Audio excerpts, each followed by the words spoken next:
Bienvenue chez Philosophie de Comptoir pour une nouvelle session. Nous sommes dans une nouvelle revue littéraire où nous allons parler de la seule et unique Queen of Christmas, a.k.a. Mariah Carey. Ouais, je n'ai pas de don de chanteuse, vous le savez maintenant. Mais avant qu'on parle plus en détail du livre de Mariah, je tenais à faire un huge shout-out to Pamela, avec qui j'ai eu la chance de pouvoir échanger en privé, qui m'a fait un retour super intéressant par rapport au podcast. Merci Pamela, merci beaucoup. Merci aussi à tous les messages que j'ai reçus par rapport aux différentes revues littéraires que j'ai faites. Vous les adorez et ça me fait un énorme plaisir. Je sais pas si c'est français ce que je viens de dire. Anyway, bref, vous avez compris le message quoi. Et aussi, je sais, j'ai plus le nom de la personne, mais elle se reconnaîtra, qui m'a suggéré de parler d'un livre. Elle m'a suggéré le livre. Merci, je l'ai bien reçu.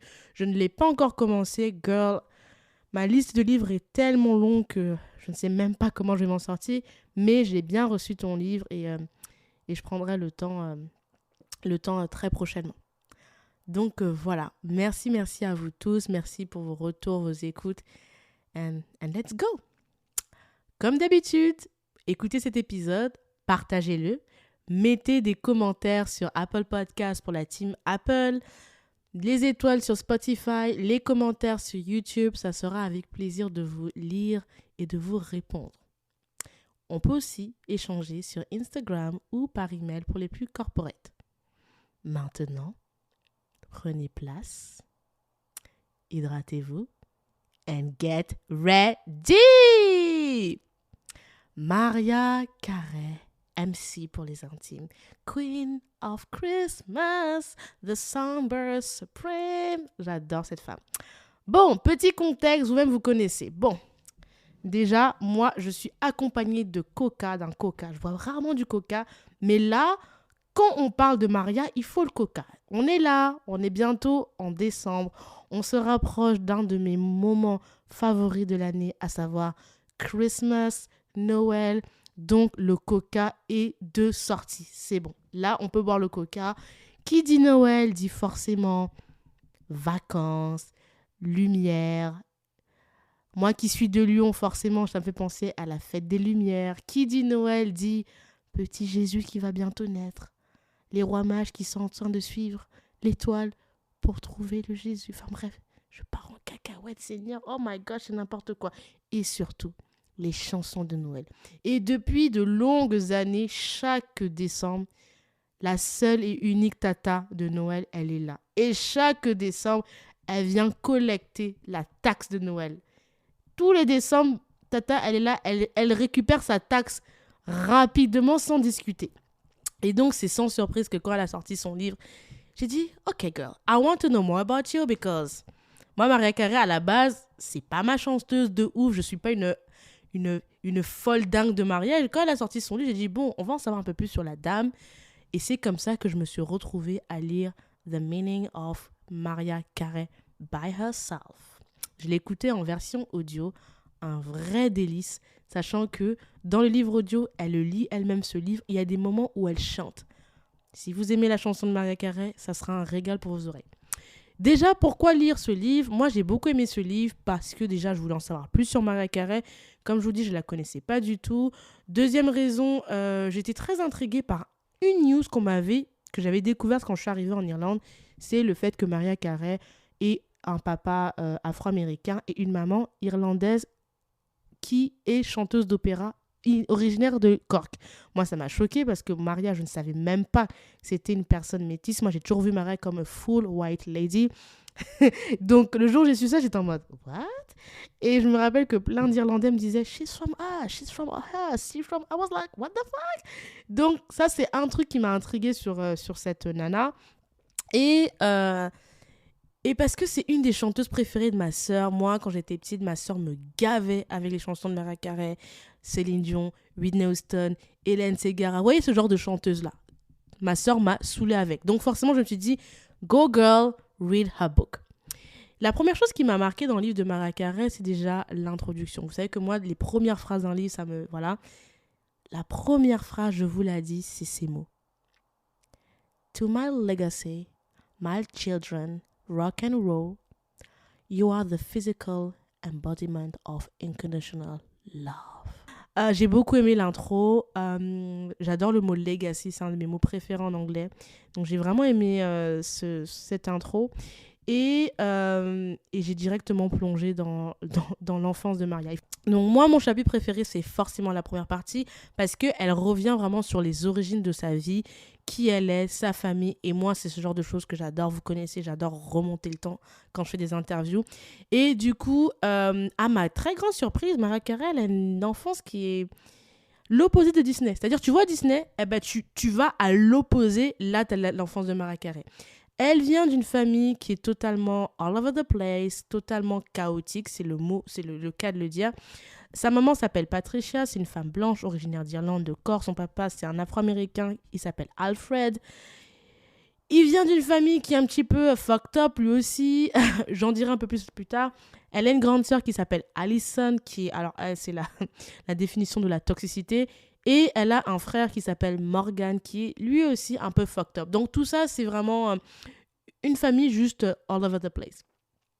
Et déjà, quand vous lisez le livre de Maria, ce que vous découvrez dans son enfance, c'est que elle est la plus jeune de sa fratrie. Ses parents ont divorcé quand elle avait à peine 4 ans.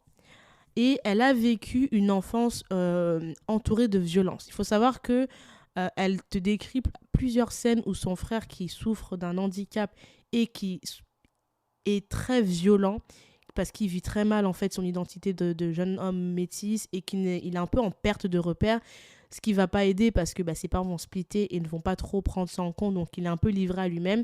Elle explique comment sous des grosses crises de colère, son frère parfois tapait dans le mur au point de faire des trous dans le mur.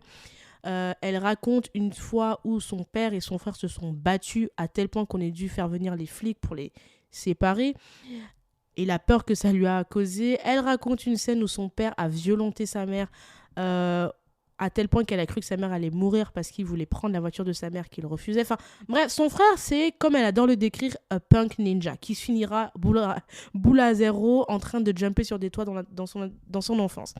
Donc ça, c'est le frère, Morgan. Vous avez un peu le topo.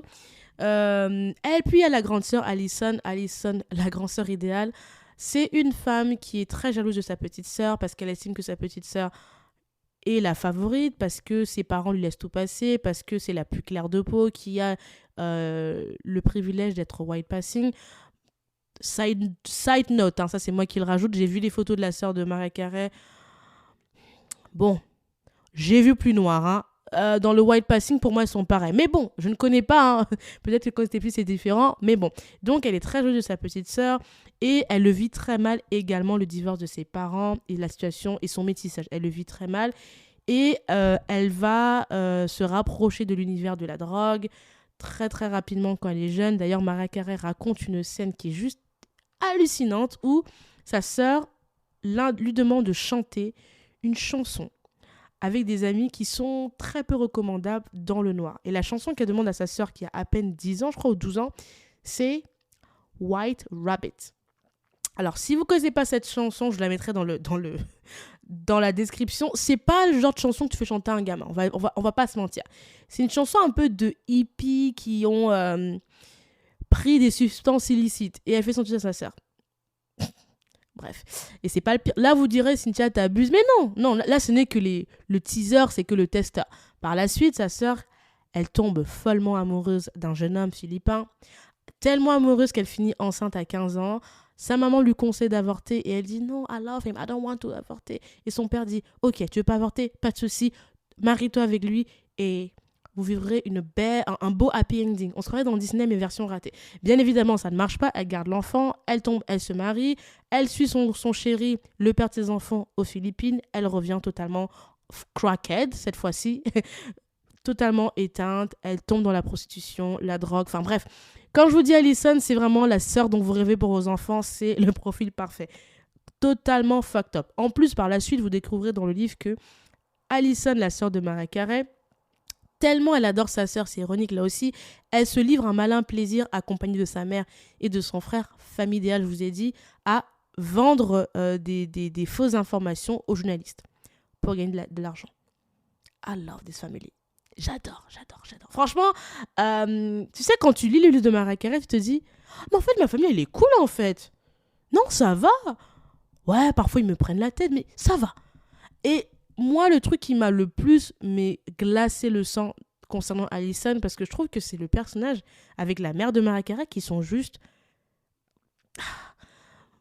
Vous voyez qu'on dit fucked up, on le dit souvent en rigolant, mais c'est vraiment fucked up au point où tu te dis comment c'est possible que ça existe.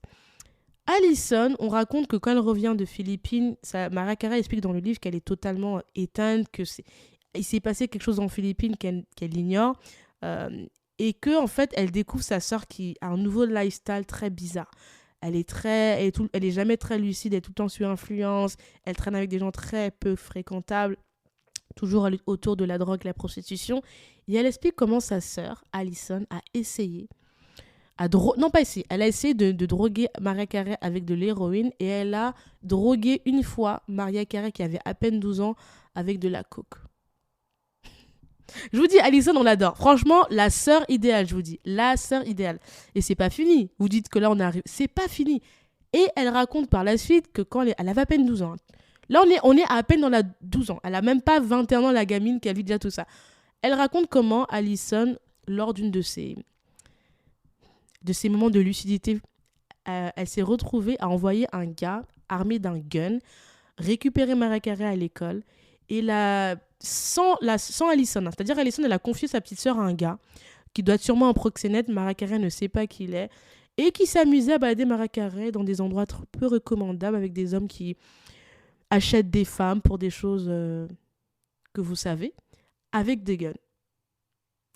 Bref, Allison, c'est la sœur rêvée. Limite, hein, je vous assure, quand j'ai lu le livre, je me suis dit, c'est quoi le pire ? Est-ce que c'est d'avoir Morgan, le grand frère qui est violent, un peu punk ninja, mais au moins il fait pas de mal à Maria, même s'il s'en fout d'elle ? Ou est-ce qu'on préfère Allison qui est totalement a crackhead, junkie, prostituée et qui déteste sa sœur ? Je sais pas, entre la peste et les choléra, là je sais pas. Bref, et c'est pas fini, il y a une action aussi qui est assez... tragique au final dans le livre, c'est une scène où lors d'un échange, Mariah Carey est au téléphone avec son père et en fait le père, donc Alfred, il souhaite parler à Allison. Mariah Carey, elle dit à Allison, tiens, prends le téléphone, papa va te parler. Allison, qui ne veut pas parler à sa sœur et qui aurait juste pu dire, non, j'ai pas envie. En fait, elle est tellement énervée contre Mariah Carey, elle avait son thé chaud. Elle le balance sur le dos de Mariah Carey qui va se retrouver brûlée au 3e degré, qui a dû aller aux urgences pour qu'on lui retire les vêtements qui étaient incrustés dans sa chair et la peau a dû cicatriser pendant des mois. Donc voilà, je vous ai fait le portrait d'Allison très rapidement, mais quand vous lisez ce livre, franchement, je vous assure, c'est ultra glaçant. Je vous ai passé toutes les péripéties, hein, mais c'est en fait, quand on te raconte Morgan comment il est, Allison comme elle est, déjà à ce niveau-là, moi, je t'ai done. I was like, bon, j'arrête le livre et qu'est-ce que je fais ? Je me mets un album de Maria ou je vais écouter Amy Winehouse, quoi. J'étais débordée. Mais bon, vous savez, ce genre d'histoire, c'est comme dans Requiem for a Dream. Quand tu crois que tu as touché le fond, eh ben, toujours pas. Continuons. Maintenant, parlons dans la famille Mariah Carey, je demande pas le frère, pas le frère, je demande la mère. Eh oui, la mère, la sacre mère. La mère, tu te dirais, bon, elle est mieux que Nenny. La mère qui s'appelle Patricia, alors elle, c'est la définition de the audacity. Moi, franchement, à chaque fois qu'elle te parle des dingueries de sa mère, à chaque fois, je suis en mode, the audacity. C'est le seul mot que je trouve pour décrire sa mère, c'est the audacity. Il y en a qui diront c'est des Karen. Non, pour moi, c'est pas Karen, c'est audacity. C'est-à-dire que sa mère, à la base de formation, sa mère, elle est chanteuse d'opéra. Depuis sa mère, elle est originaire de l'Irlande. Et la mère de Maria, contrairement à ses tantes, donc contrairement aux tantes de Maria, donc contrairement aux sœurs de Patricia, mère de Mariah Carey, vous suivez, elle est très différente physiquement. C'est-à-dire que les sœurs de Patricia, ils sont tous, on va dire, Maria le décrit très bien, la crème de la crème d'une personne blanche. C'est-à-dire blonde, aux yeux bleus, la perfection. On va dire c'est très norvégien, vous voyez ce que je veux dire. Et à contrario, Patricia, dont la mère de Mariah Carey, elle n'est pas du tout ça. Elle n'est pas blonde, elle n'a pas les yeux bleus, elle a les cheveux très noirs, les yeux noirs. Donc, elle a un peu la version ratée de la famille. C'est pas moi qui le dis dans le livre, c'est un peu précisé comme ça. Hein. Et du coup, elle a ce côté un peu rebelle qui correspond bien en fait à la ville dans laquelle sa mère est originaire. Sa mère vient de Cork et Cork, historiquement, c'est une ville qu'on nomme la ville des rebelles en Irlande. Et en fait, elle a vraiment cet esprit-là. Elle est très rebelle, elle est très open-minded, elle est très bohémienne. Mariah Carey dit que sa mère, elle est très dans ce délire-là. Elle dit même que c'est la philosophie de sa mère. Sa maman, elle est bohémienne. Elle est un peu bohème, un petit peu, Elle est ce genre de nana qui se maquille pas beaucoup, qui se lève le matin, qui met juste de l'eau sur son visage, une petite fleur à côté. C'est ce trip-là. Jusque-là, vous me direz, Cynthia, il n'y a pas de problème, c'est son droit. Le problème commence quand ?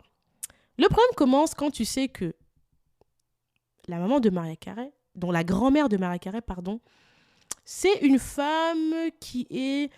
Comment dire ça ? C'est une femme qui estime que pour elle, la perfection pour ses enfants, c'est ça. Une fille parfaite se marie avec un homme catholique, blanc, bien évidemment, ça va de soi, et c'est tout. Et du coup que sa fille, Patricia, est ratée. Déjà, elle a quitté l'Irlande pour aller à New York, pour être chanteuse. I mean, what the fuck ? Et c'est pas tout. Au lieu de se trouver un petit Irlandais, ou à la limite, un blanc catholique et se marier avec lui, de préférence blanc aux yeux bleus, histoire qu'on rattrape un peu la génétique, non, elle a fait quoi ? Elle est partie être chanteuse d'opéra à New York, se rattacher à des mouvements libéraux, à contre-courant de son temps, parce qu'on va pas se mentir que Maria, je vous ai dit, elle est née en 1969, ce qui veut dire que quand sa mère était jeune, vous voyez, blanc-noir, c'était pas trop funky. Et sa mère va se dégoter un jeune homme noir, Alfred, avec qui non seulement elle va tomber amoureuse, mais pas que. Elle va faire pas un, pas deux, 3 gamins. Se marier, abandonner sa carrière, et puis pompon sur la Garonne, divorcer.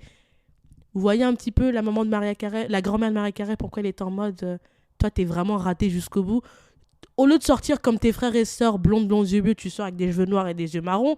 Bon, on peut tolérer. Au lieu de te dégoter un gars comme toi, non, tu vas nous prendre.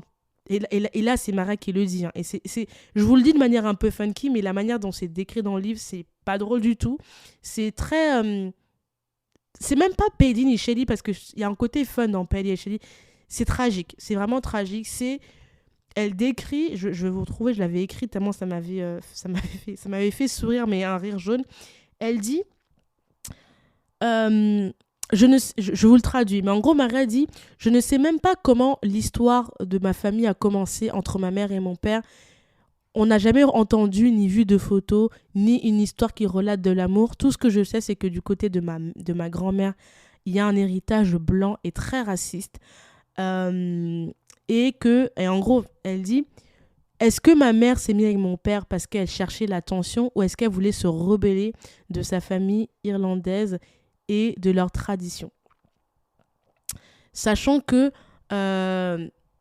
à l'époque de la mère de la grand-mère à l'époque de la grand-mère de Maria, si tu ne faisais pas, c'est-à-dire si tu ne te mariais pas avec un homme blanc catholique, tu pouvais avoir un excommunication, je crois que je l'ai bien dit. Donc c'est pour ça qu'elle se pose toutes ces questions-là. Et voilà.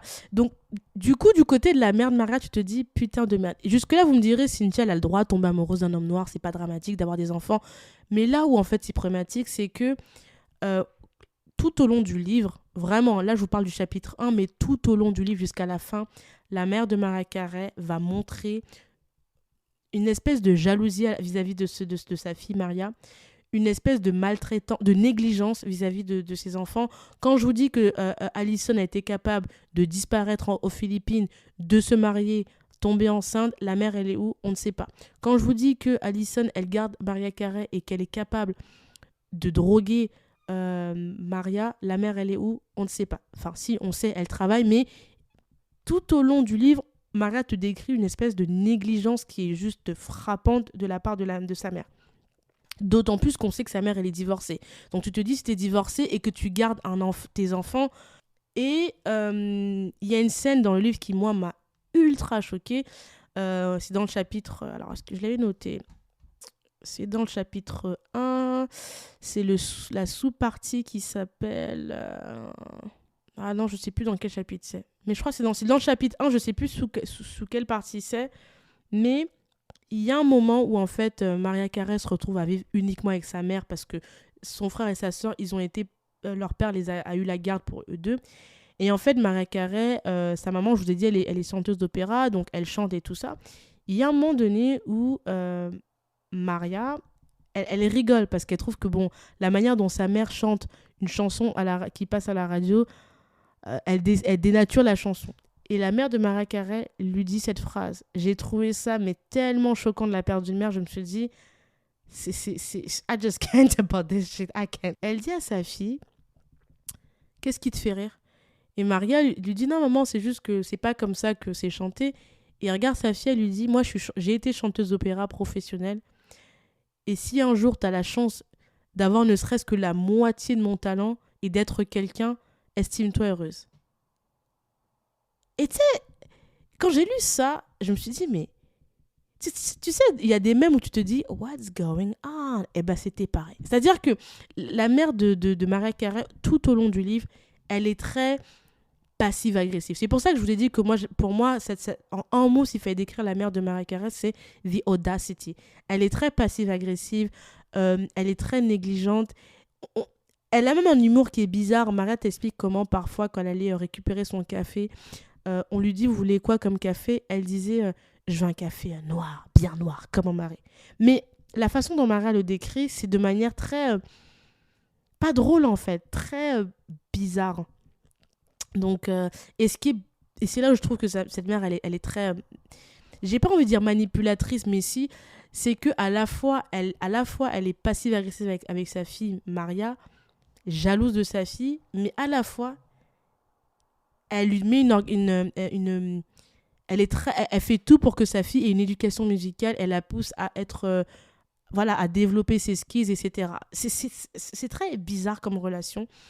Mais bon, quand on sait que la mère de Maria Carey a eu de très mauvaises relations avec sa mère, parce que justement, sa fille a choisi un chemin de vie que sa mère n'approuvait pas, j'ai envie de dire c'est un peu logique. D'ailleurs, Maria le dit, c'est connu que, Maria le dit dans le livre, on sait tous que la relation entre une mère et ses enfants est primordiale pour le développement psychique d'un être humain. Et je pense, moi je suis pas de gens qui pensent que c'est vrai, mais bon, ça ce n'est que mon humble avis de psychologue de comptoir. Après philosophie de comptoir, psychologue de comptoir. Appelez Freud s'il vous plaît. Bref, non, j'arrête mes conneries. Donc, franchement, le premier chapitre, j'ai adoré. Il est très intense, il est très dur. Et tu te rends compte que la diva Maria qu'on connaît tous, elle vient, mais je vous dis, elle a une enfance catastrophique. C'est même pas juste de la violence, c'est de la négligence.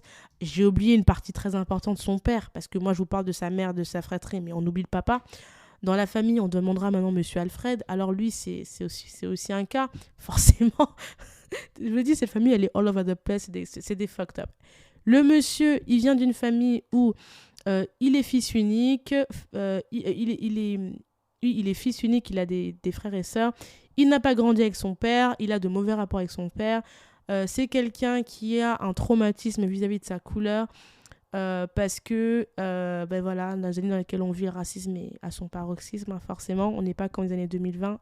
Bref, c'est quelqu'un qu'elle décrit comme très simple, dans le sens où elle décrit comment son père vit. Elle dit qu'il a les vêtements pour la semaine, une télé, qu'il n'a pas de extra dans sa vie, que tout est millimétré, carré. Et d'ailleurs, elle explique qu'il est parti faire une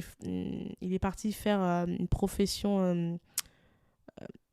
non, je m'exprime mal. Il s'est engagé dans l'armée, c'est ça qu'elle dit. Et là où Marie, elle est très shady, elle dit...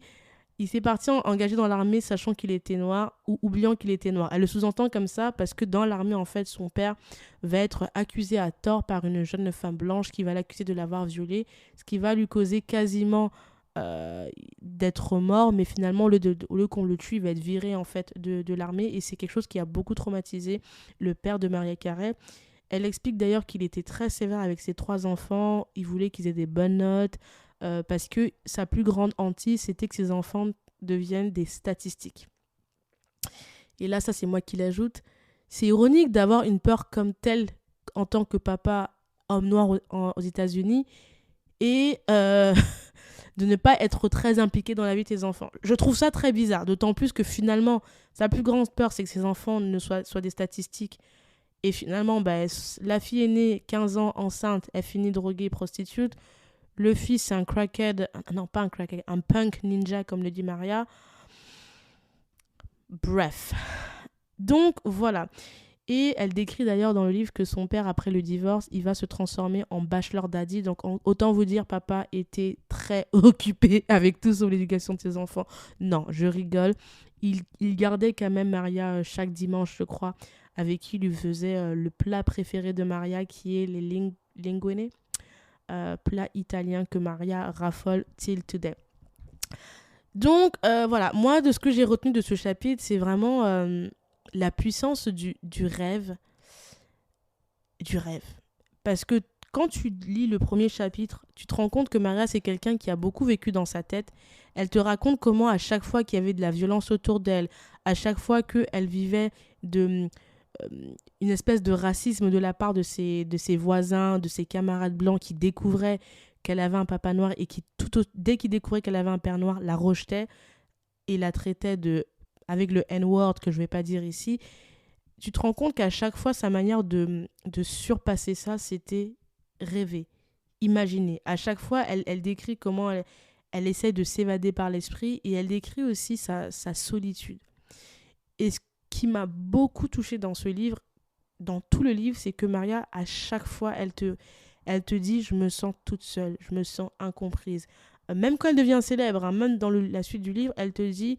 À chaque fois, elle te dit, j'essaie de créer cette famille parfaite en créant ces moments parfaits pour avoir un semblant de famille multi-ethnique qui est bien, mais à chaque fois, ça failed parce qu'il y a trop de tension entre sa fratrie, trop de colère et de non-dit qui font que à chaque fois, ça faute, quoi, ça pêche, pardon. Donc, voilà.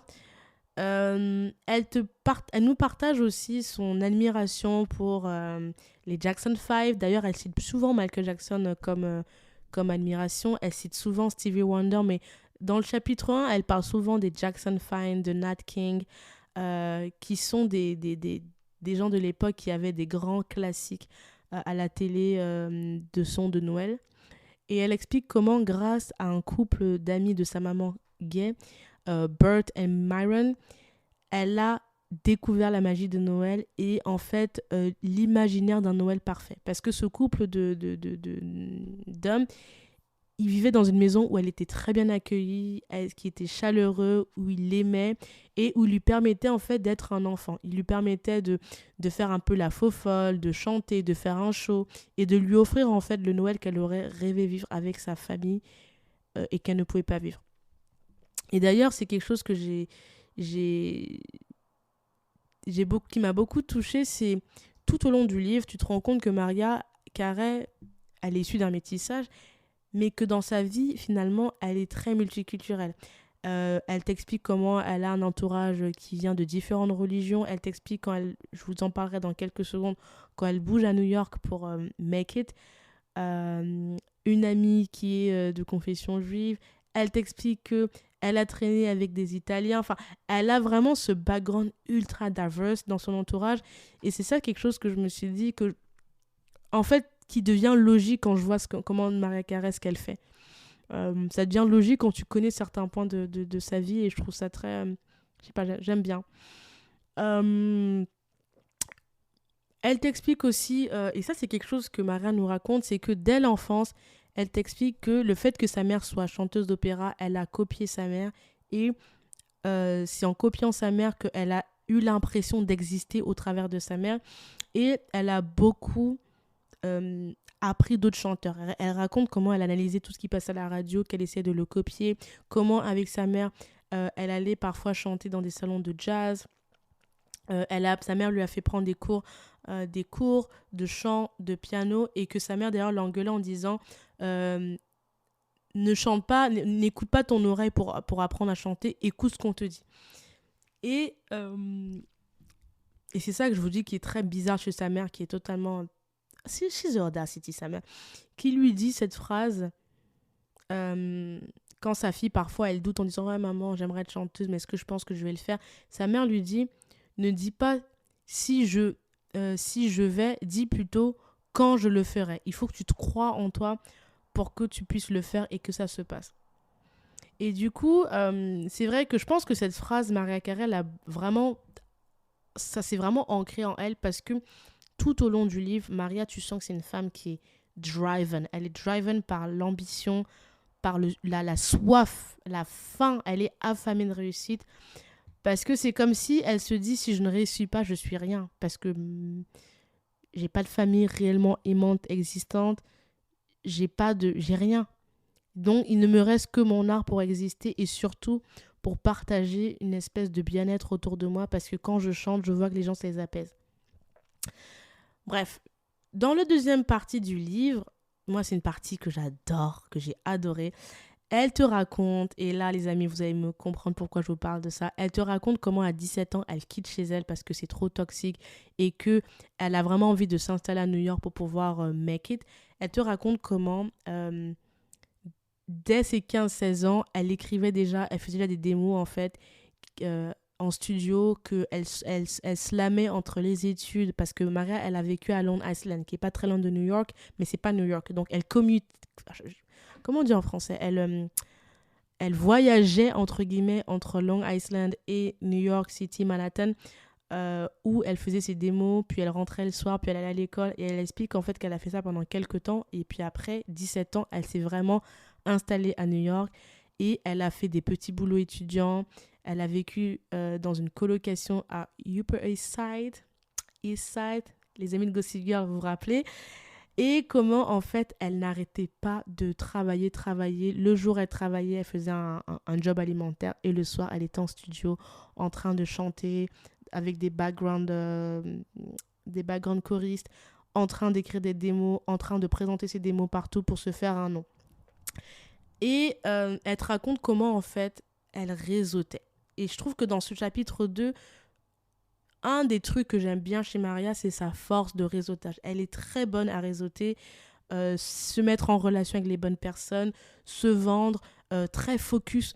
Elle ne se laisse pas distraire par potentiellement le fait qu'on la trouve jolie, tomber amoureuse, tomber enceinte. Non, elle est très en mode « je veux le faire et je ne vais pas me laisser distraire ». Et d'ailleurs, il y a quelque chose qu'elle dit dans son livre à un moment donné, je ne sais plus dans quel passage, elle explique que voir sa sœur tomber enceinte à 15 ans et abandonner sa scolarité et ses propres rêves, c'est quelque chose qui l'a marquée et elle s'est jurée de ne jamais abandonner ses rêves pour un homme ou à cause d'un autre élément externe que sa propre volonté.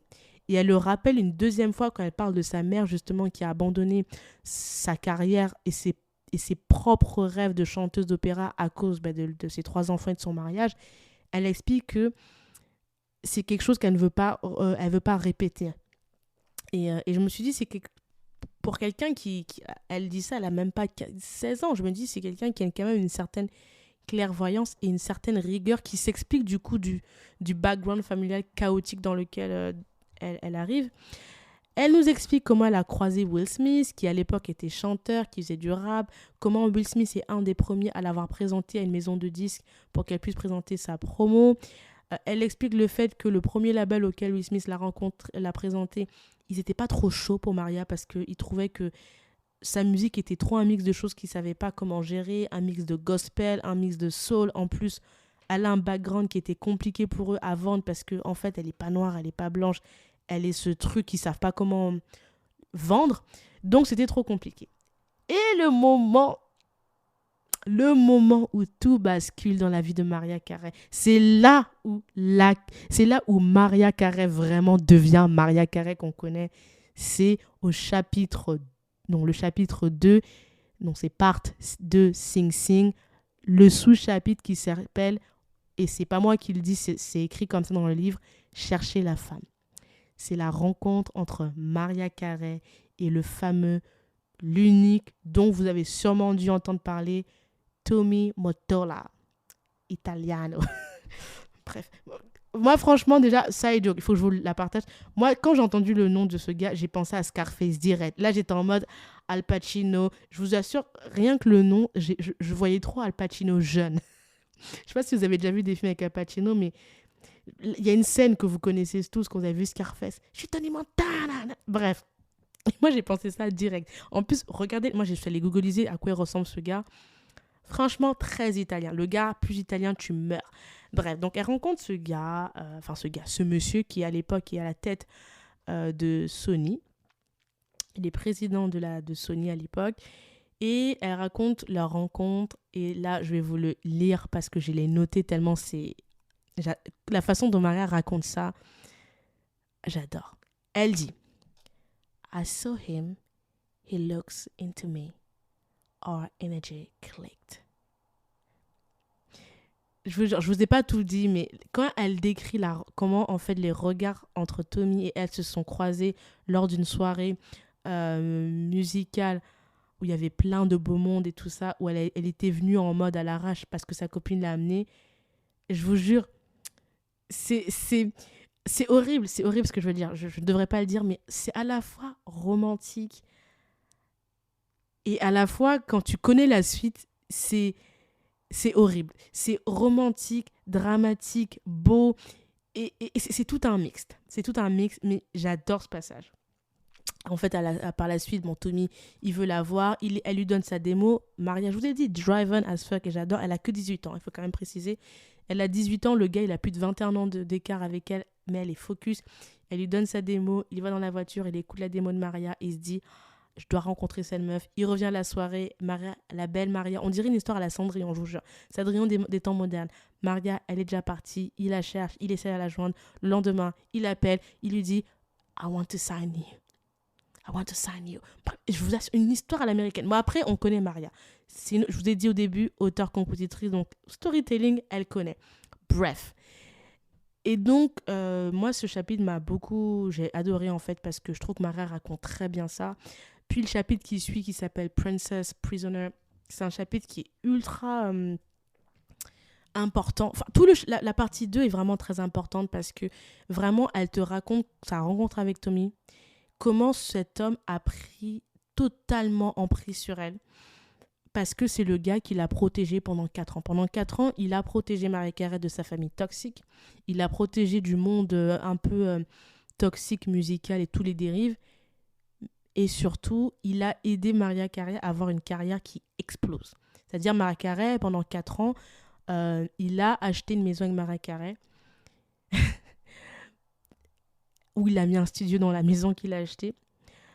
Une maison qui est excentrée de New York, où il vivait avec Maria Carey pendant 4 ans. Elle ne voyait personne que lui. C'est pas drôle. On dirait une histoire à la 50 Shades of Grey, mais version les années 80. C'est pas drôle du tout, mais la façon dont Maria te le décrit, c'est le gars, il a l'emprise sur elle. C'est un freak du contrôle. Il a 21 ans de plus qu'elle. Il achète une maison avec elle. Il lui dit qu'il est amoureux. Et en fait, elle travaille pour lui. Moi, je concrétise comme ça. Maria, dans le livre, elle t'explique qu'elle était amoureuse, qu'elle avait des étoiles dans les yeux, qu'elle sentait que c'était un homme qui l'aimait. Et il y a un truc que j'ai trouvé très tragique quand elle raconte comment elle a construit sa propre prison dorée. Elle te dit qu'elle a été influencée par le film. C'est un film qui est très connu, peut-être vous l'avez déjà vu, qui s'appelle How to Marry a Millionaire, avec Marilyn Monroe en actrice phare là-dedans.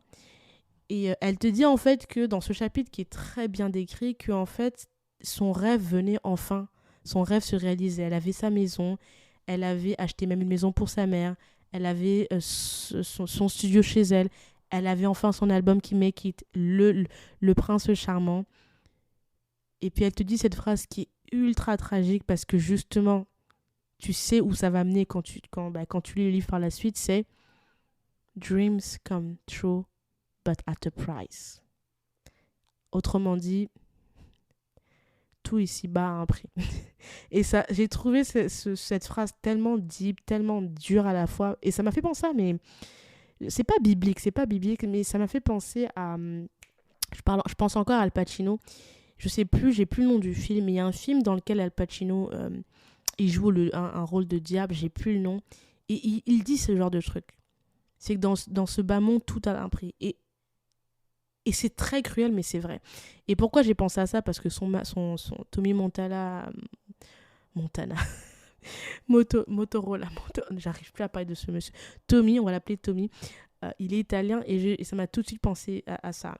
Et elle explique comment, franchement, elle a acheté... Écoutez bien, elle explique comment, à l'époque, avec son premier album et ses petits royalties, elle a insisté pour payer 50% des coûts de la construction de la maison, sans mariage, parce qu'ils n'étaient pas mariés à l'époque, parce qu'elle voulait en fait être indépendante.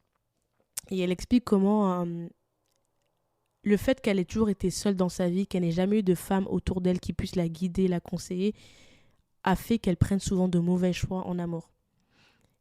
Et que ces choix l'ont menée à renforcer sa solitude. En gros, c'est ça, je paraphrase. Et c'est quelque chose qui m'a beaucoup attristée. Et surtout quand elle parle de Marilyn Monroe, parce que je me suis dit, c'est fou comment la femme que tu as admirée pendant ces années, tu te retrouves à avoir pas un destin aussi tragique que Marilyn Monroe, parce que Marilyn Monroe, elle est quand même morte de manière toujours un peu compliquée. On ne sait pas trop ce qui s'est passé, mais ce que tu as vu à la télé t'a conduit dans ce mariage quasiment inconsciemment. Et je trouve ça tragique. Je sais pas, je trouve ça tragique d'une certaine façon. Et bon, dans tout le chapitre 2, franchement, c'est un chapitre ultra intéressant parce que vous vous rendez compte de à quel point Tommy, c'est un manipulateur, à quel point il a de l'emprise, à quel point il est intelligent et surtout à quel point il lui a fallu du temps pour ouvrir les yeux. Mariah Carey, elle a vécu quasiment 5 ans avec ce monsieur et c'est au bout de 4 ans à peine qu'elle a ouvert les yeux en fait. Can you imagine? C'est énorme dans la vie d'une femme.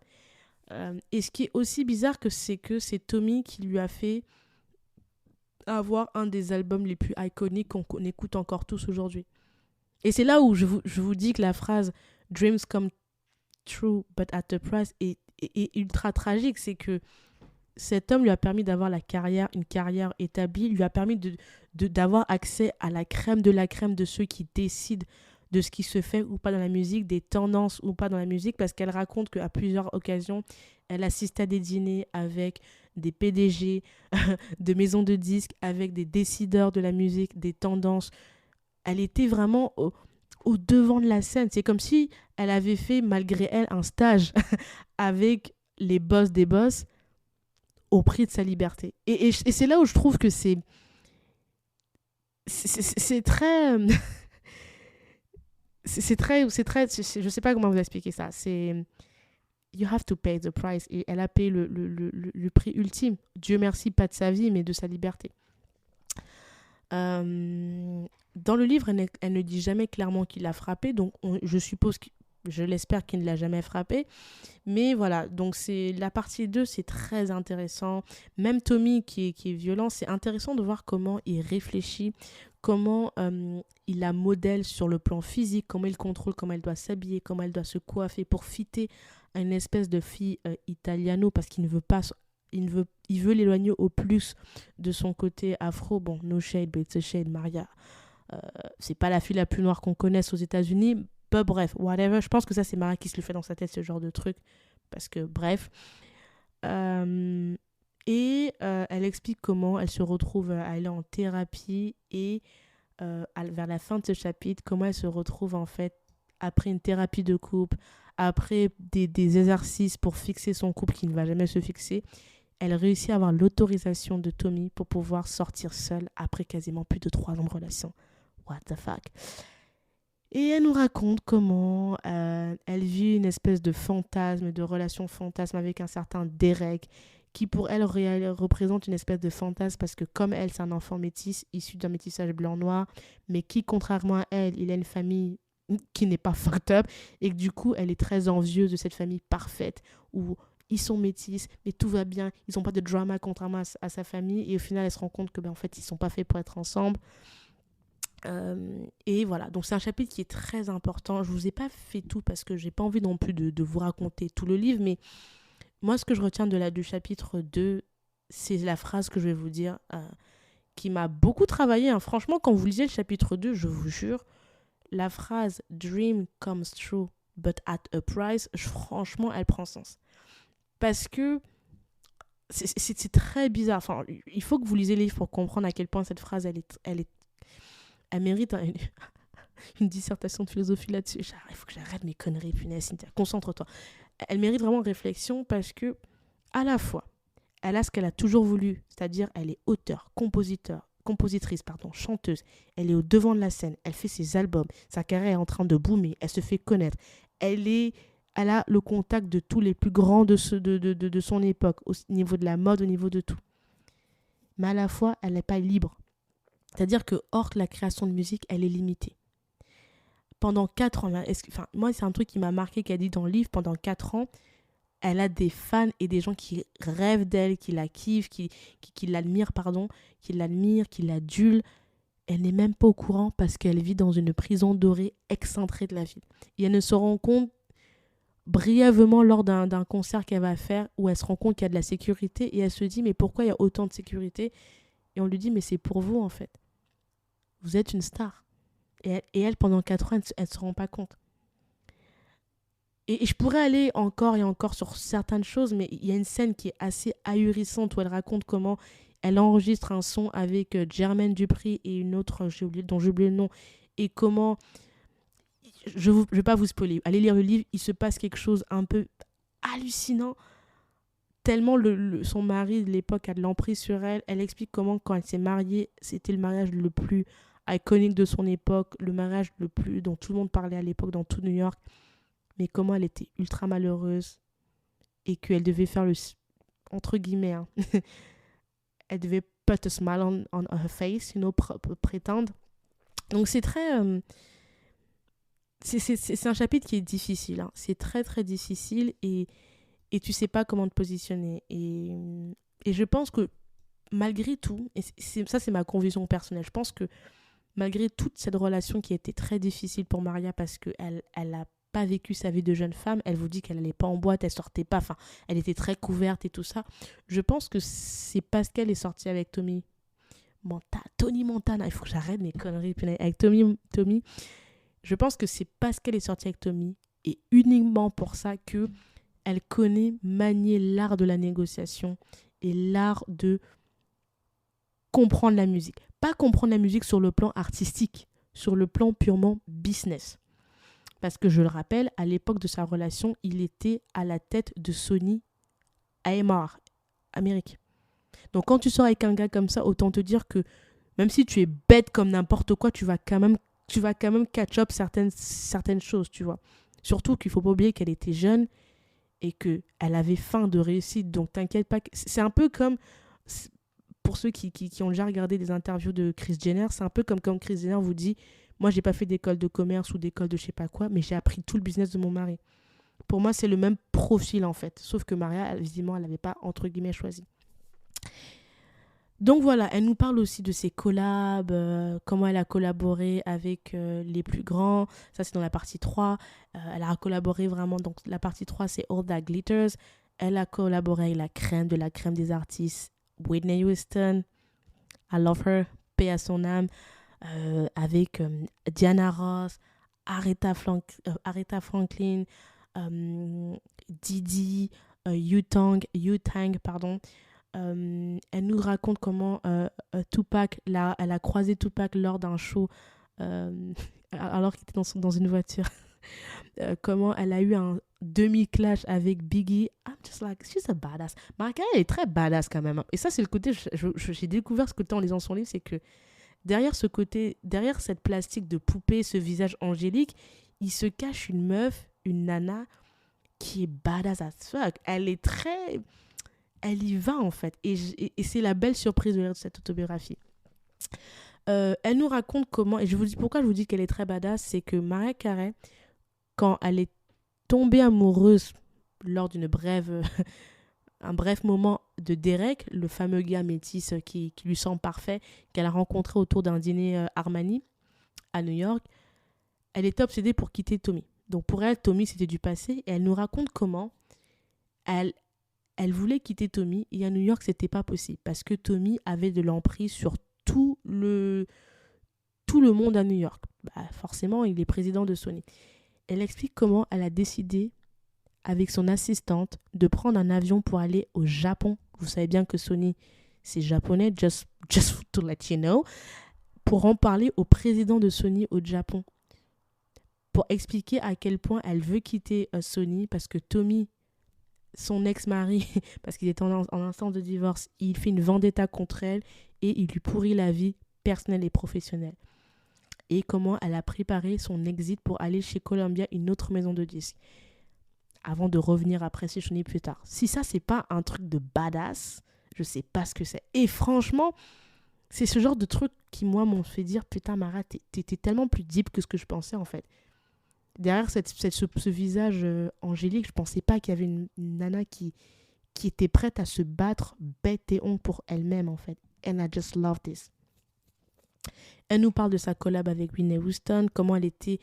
Et c'est un point qui est très important. Quand elle nous parle de sa collab avec Whitney Houston, elle parle du fait que les médias, encore eux, ils essaient de la mettre en compétition. Parce que Whitney, aujourd'hui, les gens des années 2010 ne se rappellent plus, mais Whitney, c'était quelqu'un.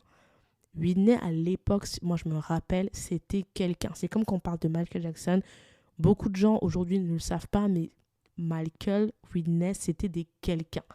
Pareil pour Britney Spears, c'est-à-dire c'est des gens, tout le monde les respectait, ils étaient là, enfin, comme on dit là, you're gonna put some respect on their name, c'est ce genre de personnes-là, tu vois. Et elle explique comment, en fait, dans les médias et dans les maisons de disques, on adorait jouer sur la compétition entre femmes, parce que ça aidait à faire vendre et tout ça. Et elle expliquait comment ça l'agaçait parce que le 3/4 des maisons de disques étaient dirigées par des hommes. Et je me suis dit, c'est ouf en fait qu'une nana comme ça, qui s'est servie, enfin Mariah Carey s'est servie de sa voix, de sa beauté, de son corps pour bâtir sa carrière, parce que bon, c'est à la guerre comme à la guerre, elle a fait comme elle put. Quelle est cette réflexion-là, alors qu'elle a quand même participé à ce rouage et tout ça? Je me suis dit, I just love this thing. Et j'ai aimé qu'elle ait que du bien dire de Whitney Houston, tout en notifiant quand même que quand elle travaille avec Whitney en studio, l'homme qu'on déteste tous, Bobby Brown, était dans les parages. Et elle dit ceci: je me suis occupée de mes affaires sans me préoccuper de Whitney, paix à son âme. I was like, Maria, ça c'est shady. Ça c'est shady. Mais bref. La partie 3, c'est vraiment Mariah Carey qui essaye de s'en sortir, qui essaye de quitter, de se sauver en fait du sabotage que Tommy a contre elle. C'est elle qui explique pourquoi elle doit avoir un break dans sa carrière parce qu'elle est épuisée. C'est elle qui parle du traitement des médias que font par rapport à elle. Et d'ailleurs, elle recite encore une fois de plus sa peur des médias et son agacement des médias parce que les médias ont causé, entre autres, la perte de Lady Diana qui était morte. Dans le livre, elle dit que c'est 5 ans avant qu'elle prenne un break. Donc voilà. Et là, elle nous raconte vraiment son côté psychologique. Elle a des soucis de sommeil, elle a de l'anxiété. Elle explique comment sa famille, encore, vous savez, on dirait, la famille de Maria, je vous jure, on dirait un mauvais sort, on dirait une malédiction. La Go, elle se bat pour sortir de Tommy. Et je précise, dans le livre, Maria vous dit que dès Tommy et elle, ils achètent une maison, straight away, elle achète une maison à sa mère. Mais comme la famille là, c'est la sorcellerie qui est là-bas seulement, Tommy essaie de la saboter. Elle réussit à s'en sortir et sa famille, qu'est-ce qu'ils font? Vous connaissez les rapaces là, ils viennent encore pour la saboter. Franchement, la famille de Maria, c'est pas possible. C'est pas possible, bref. Donc elle nous relate vraiment des choses qui sont très difficiles et puis elle nous relate le fait que sa mère l'embarrasse à des cérémonies, elle est bourrée, elle sait pas se comporter, elle ose dire devant tout le monde qu'elle déteste Mariah Carey, qu'elle préfère Morgan. Enfin, sa mère, elle est passive et toxique as fuck, c'est compliqué. Elle nous rappelle comment la mort de Aaliyah lui a permis de sortir plus rapidement de sa rehab. Enfin, pas mal de choses, elle nous parle. Et puis, elle termine le chapitre 3 en disant que la leçon qu'elle a apprise en sortant de rehab, de son mariage, du 11 septembre et de la mort d'Aaliyah, c'est qu'à un moment donné, il faut cut off. Il faut couper les ponts avec les membres toxiques de sa famille et se créer de nouveaux boundaries. Comment on dit ça, boundaries? De nouveaux frontières, barrières, je ne sais pas comment le dire en français, mais vous comprenez le mot boundaries. Et que elle est devenue beaucoup plus spirituelle suite à tout ce qu'elle a vécu. Et qu'elle s'est beaucoup rapprochée de Dieu à travers une église et qu'elle a trouvé la paix en elle-même. Et puis dans le dernier chapitre, je me suis trompée, je vous ai dit 3, mais il y en a 4. Dans le dernier chapitre qui s'appelle Émancipation, là, elle nous parle encore de business. Comment elle a signé un nouveau deal avec Monsieur Léo Cohen. Léo ou Léonard? Monsieur Cohen, on va dire, parce que je crois que je n'ai pas le nom, qui à l'époque était le PDG de Universal, qui mange chez elle, avec qui elle négocie un deal. Elle nous raconte son enregistrement de single aux Bahamas et à Capri. Capri en Italie, les amis, allez visiter, c'est magnifique. J'y suis allée, I love it, that's beautiful. Parenthèse fermée.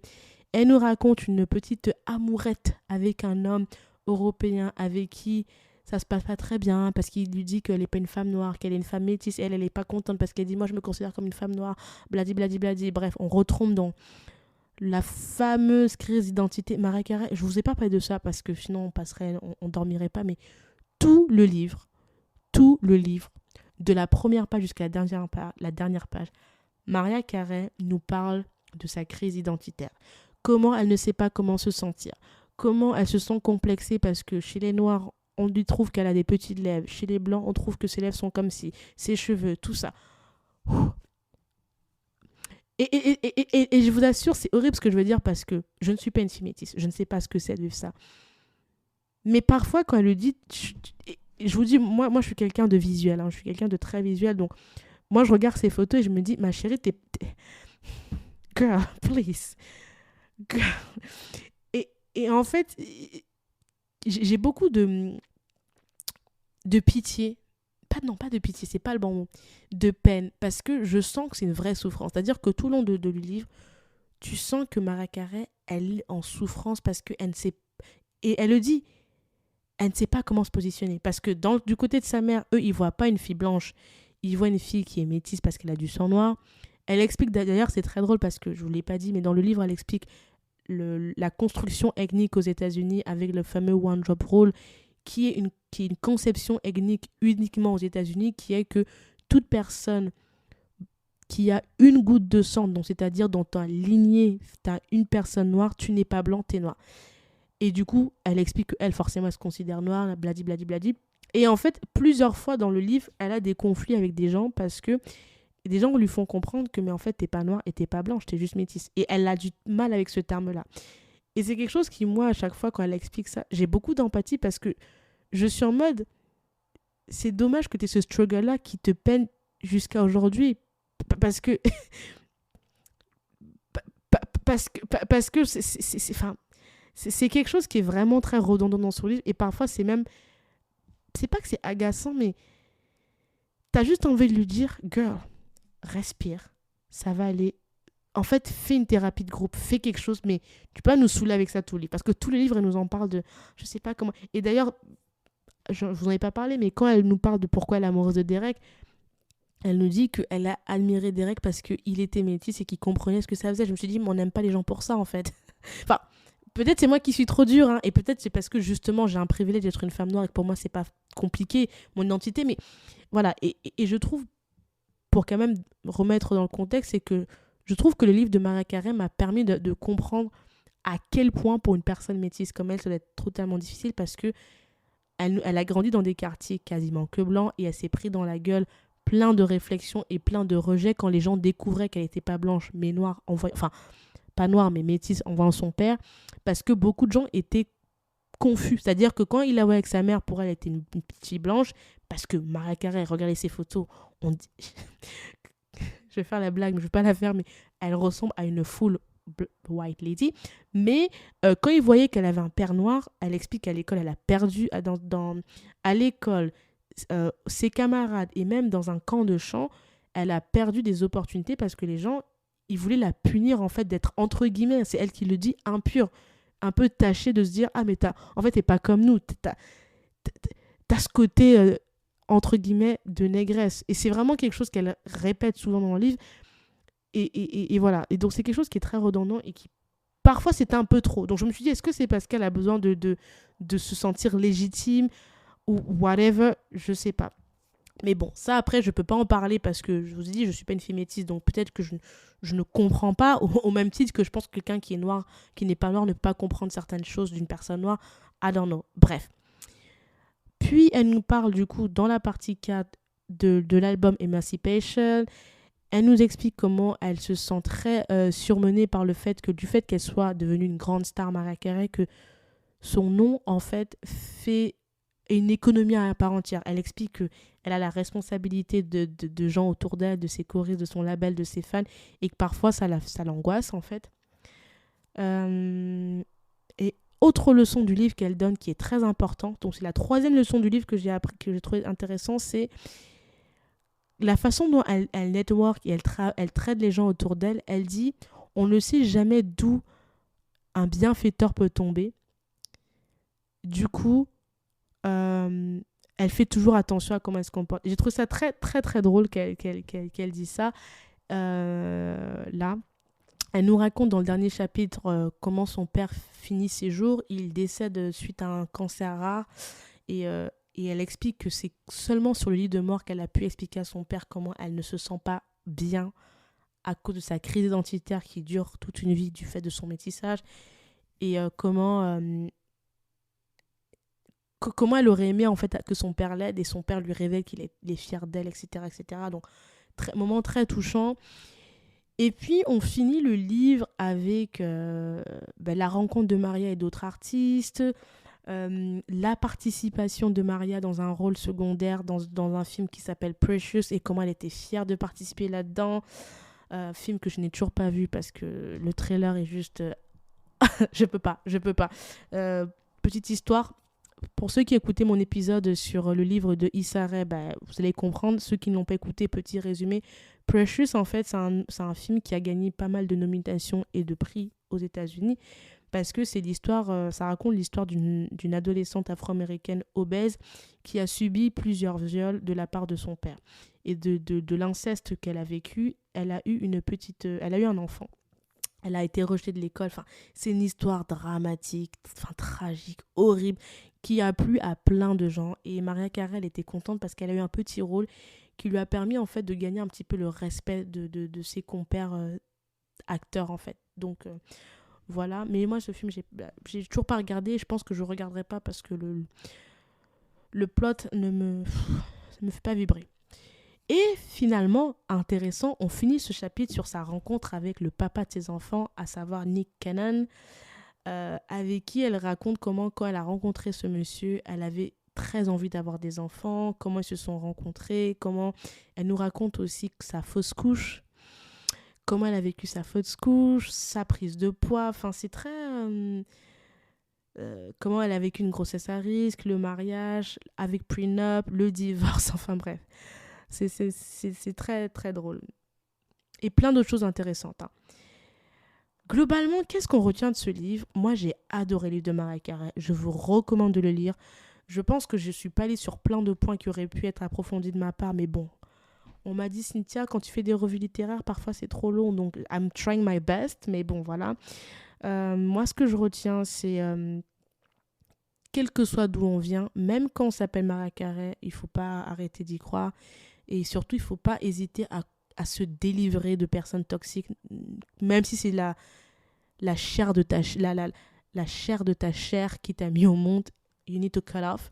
Parce que moi, la mère de Mariah Carey, je la trouve, mais c'est pas possible, quoi. Je trouve que j'ai rarement lu l'histoire d'une personne qui a résisté, qui t'explique comment sa mère est jalouse de sa propre fille et les pics qu'elle lui lance.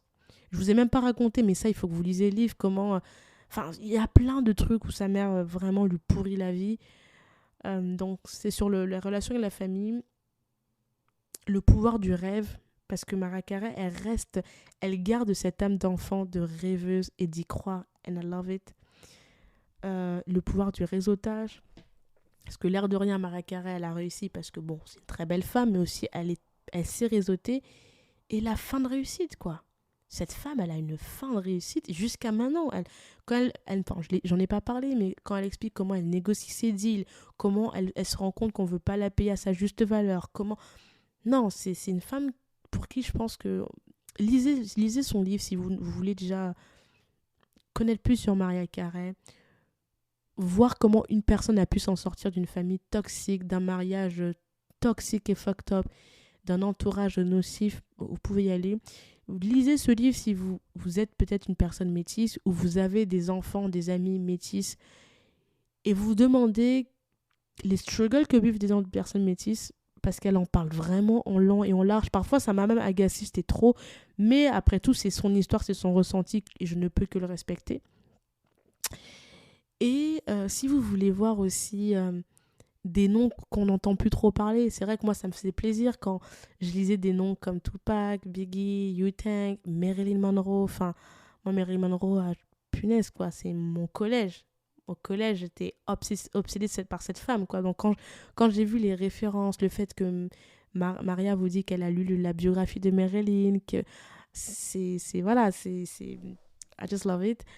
New York, quand elle vous parle de son amour pour New York, mais rien que pour ça, lisez ce livre, rien que pour ça. Moi, quand elle décrit New York, j'étais en pétage de câble, je pleurais du miel, quoi. C'était vraiment n'importe quoi.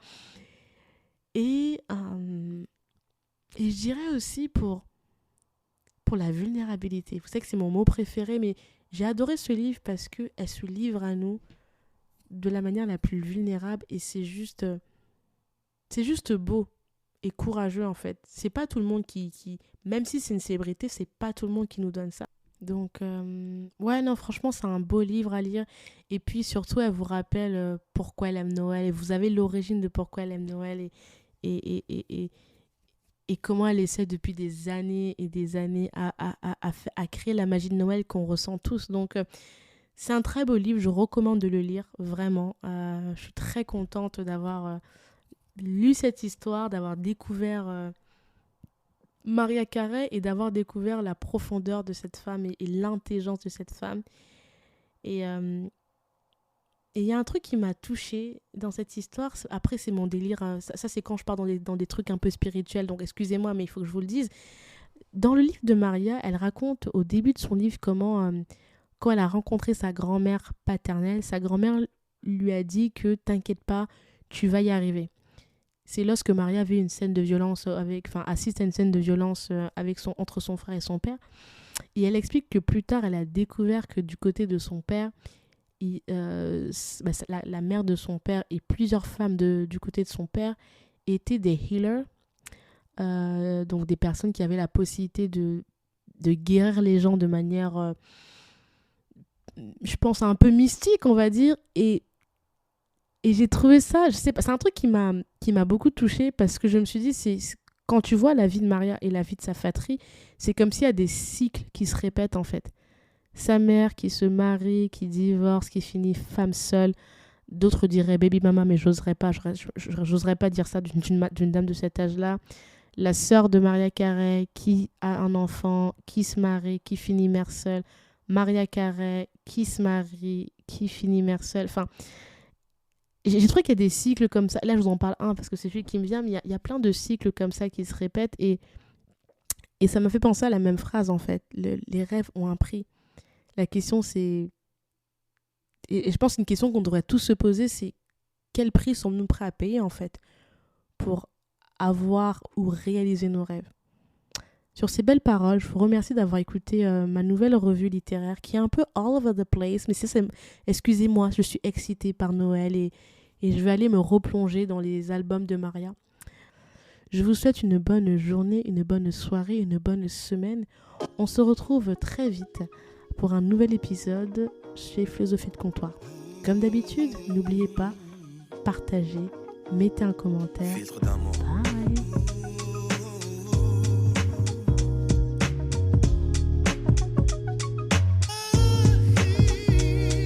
J'y bravé les dangers, j'ai traversé les eaux. J'ai marché sur la braise pour caresser ta peau. Je promets de te construire un château dans les ciels et d'arrêter le temps pour que notre histoire soit éternelle. D'affronter tous les obstacles, les tempêtes, les cyclones, de combattre et d'abattre les cerbères, les cyclopes, pour te chanter des mélodies que tu seras seul à entendre. Je t'inventerai un langage que tu seras seul à comprendre. Tu es le spectre de ma vie, tu hantes mes jours, mes nuits, l'objet de mes rêves, le théâtre de mes envies. Je déplacerai des montagnes, je décrocherai la lune, pour qu'enfin ta vie et la mienne ne fassent qu'une. Quel est donc ce sortilège? Je suis comme prise au piège de mon amour pour toi, car ta beauté ma siège. Je t'offrirai des pierres précieuses et des rivières de diamants. Je pourrais freiner mes envies, tu m'attires comme un aimant, un aimant, un aimant.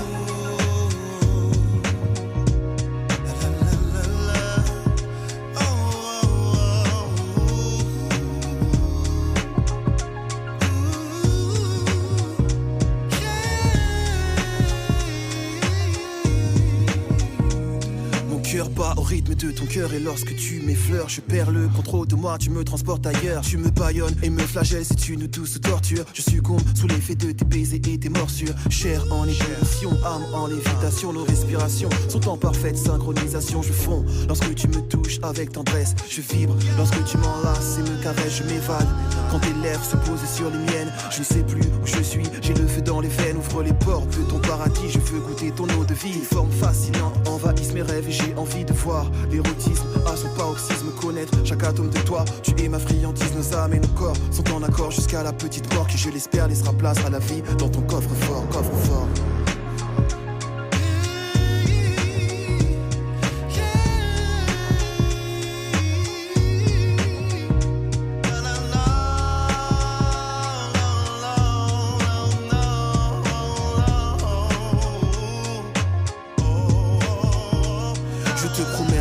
Dévotion, fidélité, affection, dissiper tes craintes, apaiser tes appréhensions, te soigner tes blessures et t'effacer tes peines, car l'amour est le seul vaccin face à la haine. Nos chakras et énergies sont en synergie, en accord avec les principes que l'univers régit. Je suis en paix, car j'ai trouvé l'autre moitié de moi-même. Je t'adore comme une muse et te vénère comme un totem. Fusion et connexion entre l'enveloppe et l'esprit. Union et communion, ressens-tu cette harmonie? Un halo de lumière entoure ta beauté crépusculaire pour souligner ta beauté et tes traits. C'est spectaculaire. Jamais je n'aurais cru pouvoir m'accomplir ainsi. Trouver une personne qui donne un sens à ma vie, car enfin tu m'appartiens et je t'appartiens. Le pouvoir d'amour a choisi de croiser nos chemins, nos chemins. Yeah. Le pouvoir de l'amour est plus fort que l'amour du pouvoir, du pouvoir, du pouvoir. Car l'amour est le seul vaccin face à la haine. Le pouvoir de l'amour est plus fort que l'amour du pouvoir, du pouvoir.